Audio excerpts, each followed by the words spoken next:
श्री शंकर शिक्षायतन वैदिक शोध केंद्र के भगवत गीता विमर्श पंडित मधुसूदन ओझा जी के विज्ञान भाष्य के आलोक में राष्ट्रीय संगोष्ठी आयोजित है। इसके अध्यक्ष प्रोफेसर रविंद्रनाथ भट्टाचार्य, आज के मुख्य अतिथि प्रोफेसर सोमदेव सितांशु जी, जो प्रत्यक्ष रूप से तो नहीं, साक्षात रूप से तो नहीं, परंतु उनके पास से बहुत सारा ज्ञान हमने पाया है। प्रभात आश्रम मेरठ से जितने भी ज्ञान का प्रकाश हमें प्राप्त हो रहा है, अतः सोमदेव जी गुरुवर्य भी है। आज के बीच वक्तव्य जिन्होंने प्रस्तुत किया प्रोफेसर संतोष कुमार शुक्ल जी, आज के मुख्य वक्ता डॉक्टर कृष्णकांत झा जी, आज के विशिष्ट वक्ता डॉक्टर जयवंत चौधरी जी एवं डॉक्टर पूनम लखनपाल जी। इस कार्यक्रम के सत्र संचालन करने वाले डॉक्टर मणिशंकर द्विवेदी जी, श्री शंकर जी और जोधपुर से जय नारायण विश्वविद्यालय से जुड़ी प्रोफेसर कौशल जी, जिन्होंने प्रारंभ में ही एक हम सब पर उपकृत कार्य भी किया कि मधुसूदन ओझा जी के ग्रंथ उनके विश्वविद्यालय से हमें प्राप्त हो सकते हैं एवं इस संगोष्ठी में उपस्थित सर्व विद्वत वर्य पंडित मधुसूदन ओझा जी को सादर प्रणाम करके, क्योंकि ये विश्ववंदनीय व्यक्तित्व है और उस व्यक्तित्व का इस राष्ट्रीय संगोष्ठी के निमित्त से हमें परिचय प्राप्त हुआ है, उनके ज्ञान का लाभ हमें प्राप्त हुआ है। सादर प्रणाम करते हुए उनके जो श्रीमद् भगवत गीता पर विज्ञान भाष्य में जो आलोक है, उस आलोक का जो हमने पान किया, उसका किंचित अत्रे प्रस्तुतिकरण करने का जो इस उपक्रम से लाभ प्राप्त हुआ है, इसके लिए आयोजकों के प्रति भी हृदयपूर्वक कृतज्ञता ज्ञापन करते हुए प्रस्तुत विषय को कुछ आगे बढ़ाते हुए अपना वक्तव्य मैं प्रस्तुत करती हूँ। बीज वक्तव्य से लेकर अभी तक के जितने भी वक्तव्य सुने, उन सभी में शायद पूरे विज्ञान के बीज छिपे हुए हैं, ऐसा मैंने महसूस किया है, अनुभूति की है। ये गीता भाष्य जो है अपने आप में विलक्षण है, क्योंकि अन्य भाष्यों के अध्ययन के पश्चात जब हम विज्ञान भाष्य तक पहुंचे हैं, तब हमें पता चला है कि वास्तव में भगवत गीता में जो ज्ञान विज्ञान योग है, उसकी चरितार्थता इस विज्ञान भाष्य में होती है। इसके साथ मैं मेरी स्क्रीन को शेयर करती हूं, आशा करती हूं कि सब देख पाएंगे।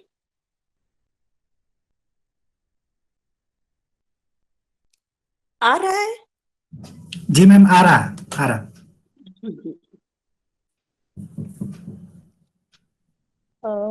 प्रस्तुत गीता विज्ञान भाष्य में सर्वप्रथम पंडित मधुसूदन ओझा जी ने ही स्वयं इस गीता के उपक्रम को मंगल करते हुए कहा है कि भगवत गीता नामक उपनिषद महाभारत युद्ध के प्रसंग में उपदिष्ट है। उस कारण से आज इतिहास ग्रंथ के अध्यायों के क्रम से प्रसिद्ध है और इसीलिए ऐतिहासिक रूपी कषाय से अनुरक्त गीता में उपदिष्ट विज्ञान भलीभांति बोधगम्य नहीं होता है। जिसने ब्रह्म विज्ञान में अच्छी तरह से प्रवेश, प्रारंभिक अध्ययन आदि नहीं किया है, उसको विद्या विषयक गीता हृदय, गीता रहस्य प्रतिभासित नहीं होता।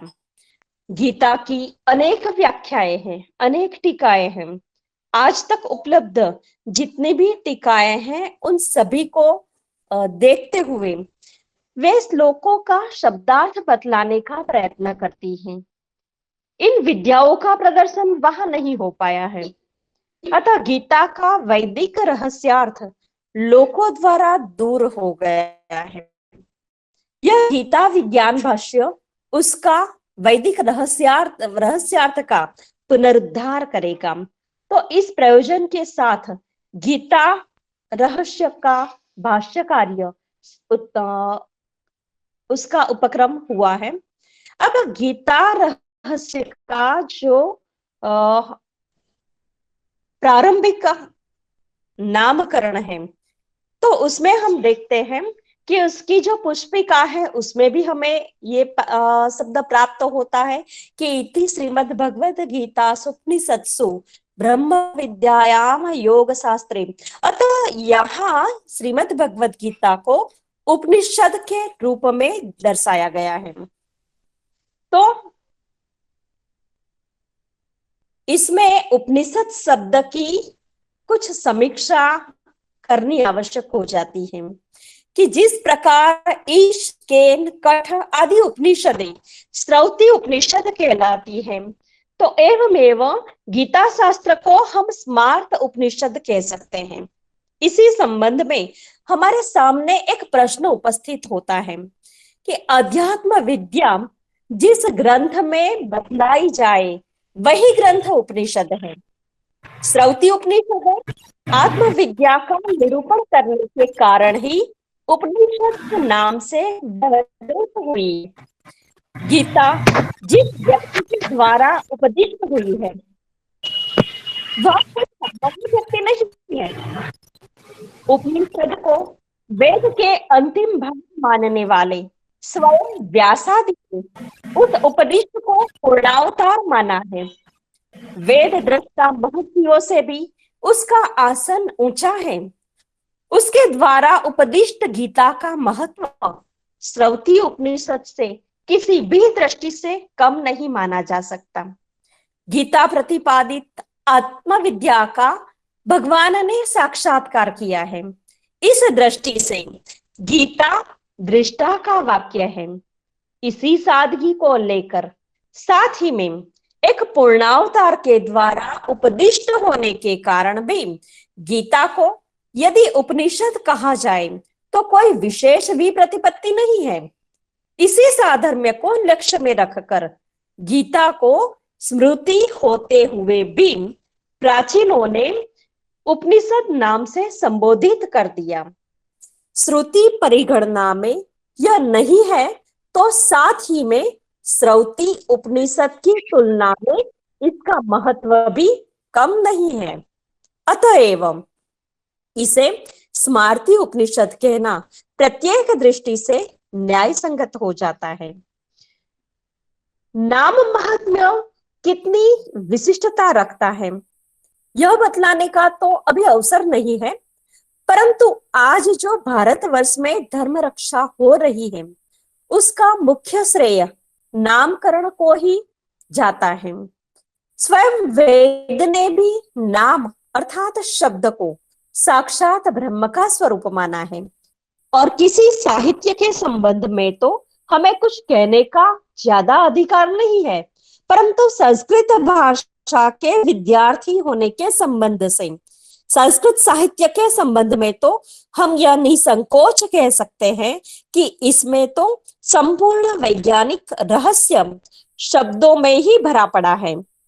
महर्षियों ने उन्हीं शब्दों का, उन्हीं नामों का प्रयोग किया है जो अपनी संख्या एवं अवयव, सन्निवेश आदि की विलक्षणता से ही वैज्ञानिक भावों को प्रकट कर रहे हैं। यही नहीं, वैदिक साहित्य की तो यह भी प्रतिज्ञा है कि यदि कोई व्यक्ति शब्द ब्रह्म का वास्तविक स्वरूप जान लेता है तो उसे बिना किसी अन्य प्रयास के ब्रह्म ज्ञान का, परब्रह्म का बोध हो जाता है। नाम तत्व की इसी विलक्षणता को प्रकट करते हुए ऋषि कहते हैं द्वे वाव ब्रह्मणो रूपे शब्द ब्रह्म परम च यत् शाब्दे ब्रह्मणि निष्णातः परम ब्रह्म अधिगच्छति। भारतीय वैज्ञानिक ग्रंथों के पद्य, श्लोक, वाक्य, शब्दों आदि की कथा तो दूर की बात है, उसका तो प्रत्येक अक्षर भी किसी गुप्त रहस्य से संबंध रखता है। बिना प्रयोजन के एक स्वर या मात्रा या वर्ण का भी प्रयोग नहीं हुआ है। अपने इसी अतिशय के कारण शब्द विज्ञान वेत्ताओं ने परब्रह्मवत शब्द को नित्य माना है। इसी विलक्षणता के कारण परम वैज्ञानिक वैदिक हित पौरुषेय कहलाता है। चूंकि गीता विज्ञान शास्त्र है एवं विज्ञान में कोई वस्तु निरर्थक नहीं हो सकती, ऐसी दशा में हम कह सकते हैं कि भगवत गीतोपनिषद इस नाम से संबंध रखने वाली अक्षर संख्या का अवश्य ही कोई मौलिक रहस्य है। उसी रहस्य का संक्षेप से दिग्दर्शन कराना इस प्रकरण का मुख्य लक्ष्य भी है। जिस रहस्य विज्ञान के परिज्ञान से हम जिस विषय के निकटतम उसकी गहराई में पहुंचने में समर्थ होते हैं, तो वह रहस्य ज्ञान ही उस विषय की उपनिषद कहलाती है। गीता का विज्ञान नाम क्यों है?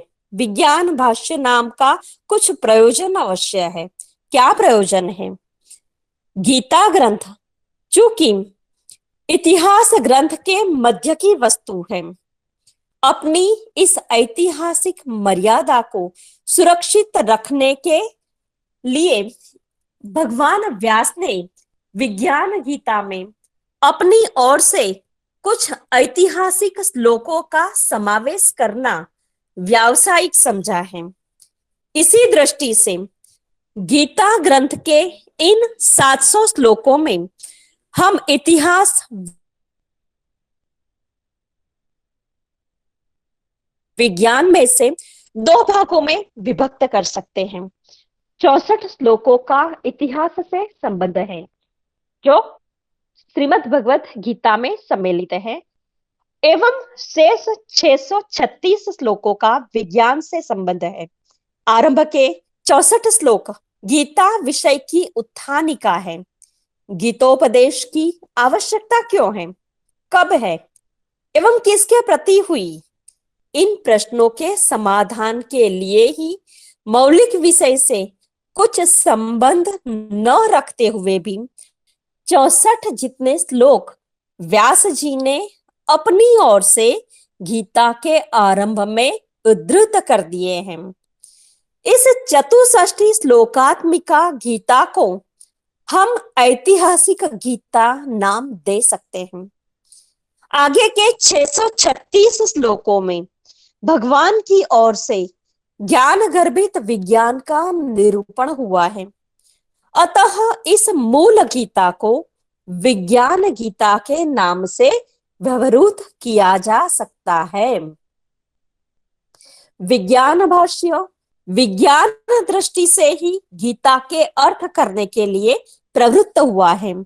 अतः प्रचलित दार्शनिक विषय विभाग क्रम की अपेक्षा कर हमें विज्ञान दृष्टि से ही इसका विषय विभाग करना पड़ेगा। इस विषय विभाग में श्लोकों का क्रम वही रहेगा, केवल अध्याय क्रम में परिवर्तित होगा। प्राचीन व्याख्याता ऐतिहासिक दृष्टि को प्रधानता देते हुए एवं इतिहास मर्यादा से संबंध रखने वाले 18 अध्यायों का समादर करते हुए 666 के क्रम में को ज्ञान, भक्ति एवं कर्म की अपेक्षा से 3 कांडों में विभाजित करते हैं। वहां विज्ञान दृष्टि से 6, 2, 4 और 6 इस क्रम से गीता के 4 कांड समझने चाहिए। हमारे विज्ञान भाष्य में जिस प्रकार की कांड व्यवस्था है तद अनुसार प्रथम कांड में राजर्षि विद्या एवं वैराग्य लक्षण बुद्धि योग का, द्वितीय कांड में सिद्ध विद्या एवं ज्ञान लक्षण बुद्धि योग का, तृतीय कांड में राज विद्या एवं ऐश्वर्य लक्षण बुद्धि योग का, एवं चतुर्थ कांड में आर्ष प्रस्तुत विद्या एवं धर्म लक्षण बुद्धि योग का निरूपण हुआ है। प्रस्तुत विज्ञान भाष्य अनुसार गीता एक उपनिषद नहीं है, अपितु गीता में अनेक यानी कि संख्या दी है, 24 उपनिषदों का निरूपण हुआ है। इन अनेक उपनिषदों के कारण ही गीता सुपनिषत्सु यह कहा गया है। वैसे तो गीता शास्त्र में अनेक उपनिषदें हैं, अतएव इसके संबंध में कुछ वचन प्रसिद्ध है कि गीता सुगीताः कर्तव्याः किम अन्यः शास्त्र विस्तरैः याः स्वयं पद्मनाभस्य मुख पंकात् निसृताः। विद्या एवं योग तत्व के स्पष्टीकरण के लिए भगवान ने जो मौलिक रहस्य या तो विज्ञान के सिद्धांत बतलाए हैं, उपनिषद शब्द के निर्वचन के अनुसार वही रहस्य उपनिषद है। श्री मधुसूदन जी के इस भाष्य में अर्थात संपूर्ण विज्ञान गीता में ऐसी कुल 24 उपनिषदें हैं। गीता एक उपनिषद नहीं है, अपितु गीता में सर्वथा स्वतंत्र 24 उपनिषदों का निरूपण हुआ है। इस दृष्टि से गीता को हम 24 उपनिषद ग्रंथों की समष्टि कह सकते हैं। संहिता ग्रंथ के शाखा भेद से 1131 संख्या में विभक्त श्रौती उपनिषदों में जो कुछ कहा गया है, उन सब का सार इन 24 उपनिषदों में आ जाता है। जैसे कि वृद्ध व्यवहार से सिद्ध है कि सर्वोपनिषदों का वो दुग्धा गोपाल नंदन पार्थो वत्स सुधीर भोक्ता दुग्धम गीतामृतम महत। तो इस प्रकार इसमें जो गीता में अमृत तत्व है वह अमृत तत्व विज्ञान है, और इस विज्ञान को 636 श्लोकात्मक इस विज्ञान गीता में इस प्रकार से 6 प्रकरण में प्रस्तुत किया गया है, जो आप स्लाइड में देख रहे हैं।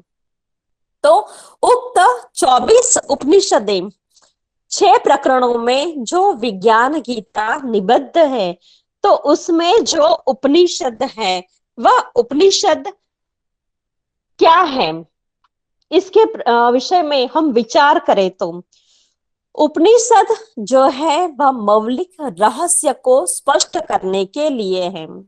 मौलिक रहस्य को व्यवहारिक रूप देने के लिए भगवान ने जो स्वतंत्र विज्ञान बतलाए हैं, उन्हीं का नाम उपदेश है। यह उपदेश 6 प्रकरणों में कुल 160 जितने हैं। यही विज्ञान गीता का संक्षिप्त वैज्ञानिक विषय विभाग है। अब ये जो विषय विभाग है उसे मधुसूदन सरस्वती जी ने रहस्य कांड में शास्त्र रहस्य जो उद्घाटित किया है, तो उसमें विज्ञान भाष्य की विवक्षा करते हुए सर्वप्रथम गीता के स्वरूप के संदर्भ में साधारण जनता में जो बात प्रचलित है उसे प्रस्तुत की है कि तद अनुसार 18 अध्यायों में विभक्त ऐतिहासिक गीता को लोग सप्तशती मानते हैं, अर्थात इसमें सप्तशती जितने श्लोक उपलब्ध हैं। परंतु हमारे जो विज्ञान भाष्य है उस विज्ञान भाष्य में पंडित ओझा जी यह कहते हैं कि यहाँ गीता में जो अध्याय विभाग दिखाए गए हैं वे महाभारत ग्रंथ के अनुरोध से ऐतिहासिक हैं।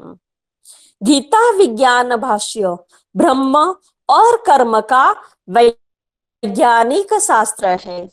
इस आत्मविद्या में विशेष रूप से बुद्धि योग विहित है। जो इसमें वैज्ञानिक विभागों को जानना चाहता है उसके लिए एक भिन्न वैज्ञानिक क्रम परिदर्शित किया जा रहा है। इसमें 4 विद्याएं, 24 उपनिषद और 160 उपदेश है। यह गीता अनुगेय है। गीता की अन्य व्याख्याओं में जो विद्याएं उपदिष्ट है वे सब इतिहास क्रम तथा व्याख्या दोष के कारण प्रतीत नहीं होती है। ये विज्ञान भाष्य क्यों हमारे सन्मुख प्रस्तुत किया गया है उसके कारण ये इस प्रकार से हमें प्राप्त होते हैं कि भगवद गीता नामक उपनिषद जब महाभारत के युद्ध के प्रसंग में उपदिष्ट है उस कारण से यह आज इतिहास ग्रंथ के अध्यायों के क्रम से प्रसिद्ध है और इसीलिए ऐतिहासिक रूपी कषाय से अनुरक्त गीता में उपदिष्ट विज्ञान भली भांति हमें बोध गम्य नहीं होता है।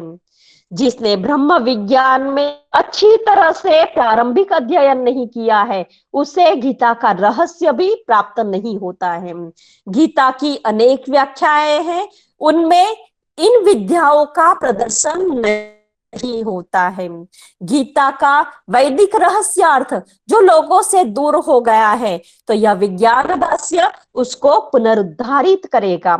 इतिहास ग्रंथ में कथित होने पर भी गीता का ये जो अंश नहीं है, श्री कृष्ण ने इस विज्ञान शास्त्र का अपने शिष्य अर्जुन के लिए जो उपदेश दिया था उसे कृष्ण मानुष और अव्यय है उन दोनों स्वरूपों से अव्यक्त कृष्ण गीता में बाहुल्येन वर्णित है।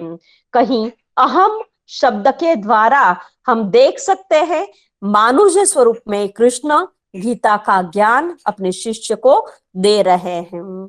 तो महाभारत युद्ध के इस प्रसंग में गीता का उपदेश जब प्रवृत्त हुआ और वह प्रसंग यद्यपि ऐतिहासिक ही स्थान होता है तथापि मैं तुम्हारा शिष्य हूं, तुम्हारी शरण में आए हुए मुझको आदेश प्रदान करो। इस प्रकार वहां गुरु विद्या गुरु तथा शिष्य के संबंध से भिन्न प्रस्थान के रूप में प्रवृत्त होने के कारण ऐतिहासिक उपक्रम के अनादर से विद्योपदेश के उपक्रम का अनुरोध युक्ति युक्त है। इसीलिए यहाँ शुद्ध विज्ञान शास्त्र स्वरूप के प्रदर्शन के अनुरोध से महाभारत के इतिहास क्रम से सिद्ध ऐसे अध्याय विभागों की उपेक्षा की गई है, यह विचारणीय है। इस प्रकार यह एक ही गीता शास्त्र दृष्टि भेद से 2 प्रकारों में ज्ञातव्य है, ऐतिहासिक ग्रंथ के रूप में और वैज्ञानिक शास्त्र के रूप में। उन दोनों रूपों में ऐतिहासिक स्वरूप मानने पर महाभारत ग्रंथ के अंतर्गत गौण होने के कारण वे अध्याय विभाग अपेक्षित होते हैं, जबकि वैज्ञानिक शास्त्र के संबंध से यहाँ अपेक्षित नहीं है। उपक्रम भेद से वह विभाजन होता है। मानुष स्वरूप कृष्ण ने अव्यय कृष्ण का स्वरूप बतलाने के लिए 4 प्रकार की विद्याओं का उपदेश दिया था। वह चतुर्वेद्या उपदेश यह विज्ञान गीता कहलाती है। विद्या प्रभाव के कारण गीता का जितना महात्म्य है वह एकांततः अस्त हो गया है। उसके उद्धार के लिए यह प्रयास है। दर्शयिता जिस दृष्टि से देखता हुआ किसी अर्थ को दिखाए उस दृष्टि के प्रति आस्था रखकर ही अन्य व्यक्ति उस अर्थ को सही मानता है। भगवान श्री कृष्ण ने वैज्ञानिक दृष्टि को आगे रखकर विद्या का वर्णन किया। उस विद्या को इतिहास के क्रम से देखता हुआ व्यक्ति कैसे देख सकता है? इसीलिए ये वेद निगूढ़ रहस्यभूत जिस आश्चर्यजनक विज्ञान का भगवान के द्वारा आविर्भाव हुआ है उसे यहाँ प्रस्तुत किया गया है। तदनुसार 2 प्रकार के उपासक होते हैं। कुछ लोग मनुष्यकृत कार्यों की उपासना करते हैं, वे यह सांप्रदायिक होते हैं, उनकी दृष्टि इतिहास मूलक होती है, और अन्य वैज्ञानिक लोग जो प्रत्येक पुरुष के बारे में समीचीन दृष्टि रखते हैं, वे जीवात्मा में परमात्मा के अभेद से उपरहित कर्मों को देखते हैं। वे कृष्ण में वेद शास्त्र से सिद्ध ईश्वर कर्मों के रूप में उपासना करते हैं। इन लोगों की सत्यात्मा में विज्ञान मूलक दृष्टि है। इसीलिए सांप्रदायिक उपासकों की प्रसन्नता के लिए यह भाष्य वैज्ञानिक दृष्टि को उत्पन्न करता है। हमें प्रश्न होता है कि श्री कृष्ण के प्रति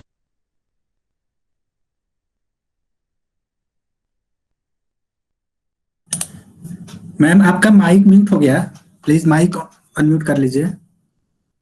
मयूरी मैम।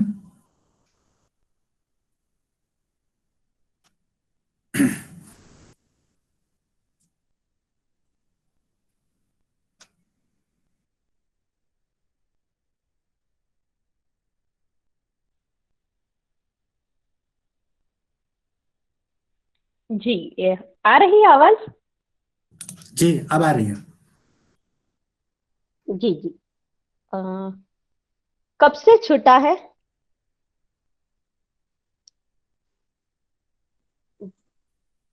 अच्छा, हम आगे देखते हैं। 2 मिनट हाँ बस। जी। यह जो योगेश्वर कृष्ण है वह आधिकारिक रूप में अभिप्रेत है और उनमें मनुष्यत्व और ईश्वरत्व दोनों ही स्वरूप देखे जाते हैं। अब समय के संदर्भ से मैं कुछ छोड़ देती हूँ और उपसंहार की ओर जाती हूँ, क्योंकि समय हो रहा है और मेरे पश्चात भी हमें वक्तव्य सुनने हैं। अतः उपसंहार की ओर चलते हुए जो सारांश रूप में है उसे मैं प्रस्तुत करती हूँ।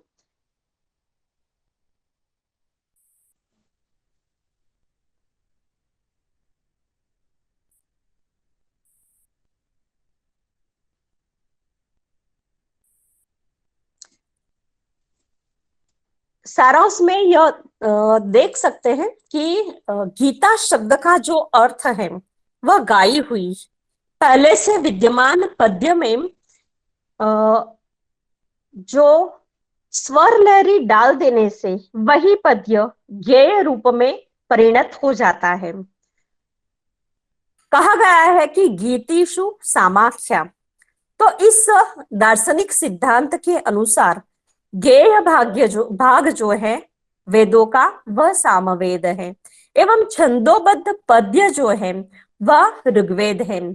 एक ही रुक मंत्र को त्रिगुणित कर देने से वही रुक मंत्र साम बन जाता है। जितने समय में एक रुक मंत्र का उच्चारण होता है, ठीक उससे त्रिगुणित समय में यदि आप उस एक ही मंत्र का उच्चारण करेंगे तो वही मंत्र रुक मंत्र न कहलाकर साम मंत्र कहलाएगा। जैसा कि रुच्य दूढ़म साम गीयते, रुचा समम मेने तस्मात् साम, त्रिंच सामम इत्यादि सिद्धांतों से स्पष्ट है कि जो संकुचित भाव है उसे फैलाना ही गान है, पद्य को फैलाकर बोलना ही तो गान है। गान शब्द प्रत्येक दशा में संकोच को मूल प्रतिष्ठा बनाए रखता है। यह सच है कि भगवान ने अपनी इसी स्मार्ति उपनिषद में नवीन कुछ नहीं बतलाया, परंतु फिर भी यह मान लेने में किसी को कोई भी आपत्ति नहीं हो सकती कि श्रौती उपनिषदों में जो विषय सूक्ष्मतम भाषा में निरूपित हुआ है उसका भगवान ने व्यवहारिक रूप देते हुए बड़े विस्तार से यहाँ निरूपण किया है। उपनिषद काव्य जहाँ संपूर्ण आत्म प्रपंच है, वहां गीता का मुख्य लक्ष्य अनन्य है। यदि दूसरी दृष्टि से विचार किया जाए तो उपनिषदों का प्रधान लक्ष्य परात्पर ही है। अव्यय को प्रधान लक्ष्य बनाने वाली एवं चतुर्विध बुद्धि योग का पूरा स्पष्टीकरण करने वाली तो एकमात्र यह स्मार्ति उपनिषद ही है, क्योंकि श्री कृष्ण इसके दृष्टा थे। इसलिए तो इसे उपनिषद कहना न्याय संगत है। साथ ही में यह कृष्णोपज्ञ ही नहीं है, इसलिए इसे गीता कहना न्याय संगत है। गीता शब्द वितान अर्थात फैलाव का भाव द्योतक है, जो अव्यव ब्रह्म एवं जो चतुर्विध बुद्धि योग श्रौती उपनिषदों में सर्वथा संकुचित होने से पद्य रूप बना रहा था, वही भगवान के द्वारा विस्तार में आकर ज्ञेय रूप बन गया। बस इसी वितान भाव का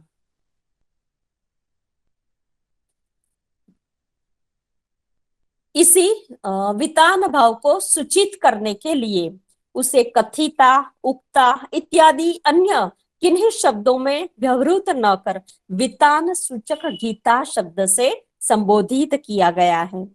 वैसे ध्यान में रखने जैसी बात है कि गीता शब्द सर्वथा यौगिक है, पंकजादिवत इसे योग रूढ़ नहीं माना जा सकता। पंकज जिस प्रकार कमल पुष्प का नाम माना जाता है, वैसे गीता इसका नाम नहीं है। गीता का अर्थ है भगवान द्वारा कही गई गीता। स्वयं क्रिया शब्द है, गीता स्वयं क्रिया शब्द है एवं यौगिक है, अतः एवं इसे उपनिषद शब्द का विशेषण नहीं माना जा सकता है। स्वयं व्यास ने एक स्थान पर गीता के इसी विशेषण भाव को प्रकट किया है कि समुपोढ़ेष्वनिकेषु कुरु पांडवयोर मृदे अर्जुने विमनस्के च गीता भगवता स्वयं। यही कारण है कि अध्याय समाप्ति पर भगवत गीता उपनिषत्सु यह निर्दिष्ट रहता है। यदि गीता शब्द रूढ़ होता तो भगवत गीतायाम उपनिषत्सु यह वाक्य रहता। इस प्रकार गीता शब्द के उक्त निर्वचन के अनुसार यद्यपि गीता शब्द यौगिक बनता हुआ विशेषण ही है, तथापि अपनी अपूर्वता के कारण यह आगे जाकर इस स्मार्त उपनिषद में निरूढ़ भी बन गया है। इसलिए विद्वत समाज में यह गीता नाम से प्रसिद्ध हो गई। केवल गीता का नाम लिया जाता है, वहां अणु गीता, राम गीता, शिव गीता आदि अन्य गीता पर ध्यान न जाकर एकमात्र भगवत गीता उपनिषद की ओर ही हमारा ध्यान आकर्षित होता है। अतः जहां उपक्रम है कि चतुर्विध विद्याओं से जो विज्ञान इस भाष्य में प्रस्तुत हुआ है, उसका सार्थक्य, उसका उपक्रम एवं उपसंहार यहाँ तादात्म्य से सिद्ध होता है और यही उसका विज्ञान भाष्य का भी सार्थक्य है। अंत में इस विज्ञान भाष्य की विशिष्टता को प्रस्तुत करते हुए एक गीता नाम मीमांसा का एक उदाहरण रूप भाष्य जो हमारी जिज्ञासा को जागृत करने में बहुत ही प्रभाविक है, उसे प्रस्तुत कर रही हूं।